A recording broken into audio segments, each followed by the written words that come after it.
आपने ये सामान दिया 2 हफ्तों का, आपकी बहुत मेहरबानी। अल्लाह ताला आपको और ज़्यादा दे। लेकिन हमारा कोई भी नहीं है, हमारा ना बहन है ना भाई है, कोई भी मेरे साथ नहीं आता डेल से, जिससे मर्जी पूछ ले।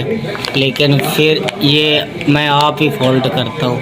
ऐसे जैसे मसला बाजी मदद कर देती है उधर ही डेल्सिस में, ऐसे ही गुजारा कर रही है। लेकिन आपने 2 हफ्ते का सामान दिया है, आपकी बहुत मेहरबानी। किटा दित्तियां मेरा कमाने वाला कोई नहीं गा, तुहाडी बड़ी मेहरबानी, मैनूं नवीं जिंदगी मिल गई है डेल फोन नाल। तुहाडी बड़ी मेहरबानी जनाब। 2 डेल्सी ਦੀਆਂ किटा ਦਿੱਤੀਆਂ ने, मेरा होर कमाने वाला कोई नहीं, मेरी बड़ी मेहरबानी। अल्लाह ताला तुहानूं ਇਹਦਾ अजर देगा, बड़ी मेहरबानी, शुक्रिया। की बहुत ज़्यादा मेहरबानी। मेरा करने कमाने वाले आप कोई नहीं है, तो इस वजह डायलिसिस हो रहे हैं काफ़ी देर से। तो आपकी बहुत, तो मेरे घर वाले भी अग गए हैं कि हम कहाँ से पैसे लगाएं, क्योंकि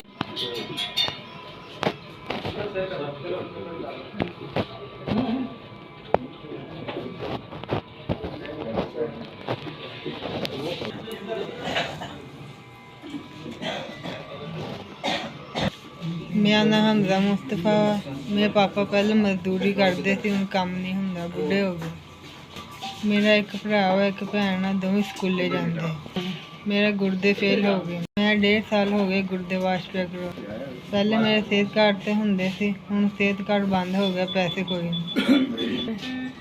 ਸਾਡੇ ਵੱਲੋਂ ਮੈਨੂੰ 2 डाइसे ਦੀਆਂ ਕਿਟਾਂ ਮਿਲੀਆਂ। ਹਫਤੇ डाइसे ਹੋ ਜਾਣਗੇ, ਨਾਲ 2 ਟੀਕੇ ਵੀ ਮਿਲੇ ਨੇ, ਖੂਨ ਬਣਾਉਣ ਵਾਲੇ ਟੀਕੇ ਵੀ ਮਿਲੇ ਨੇ।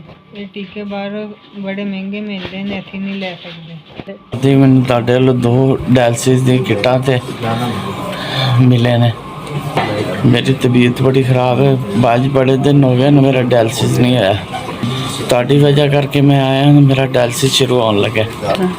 मैं घर अल्लाह दी आस ते पिया सी, अल्लाह तुहाडा भला करे, अल्लाह तुहानूं इस तो भी ज़्यादा दे। एक किटा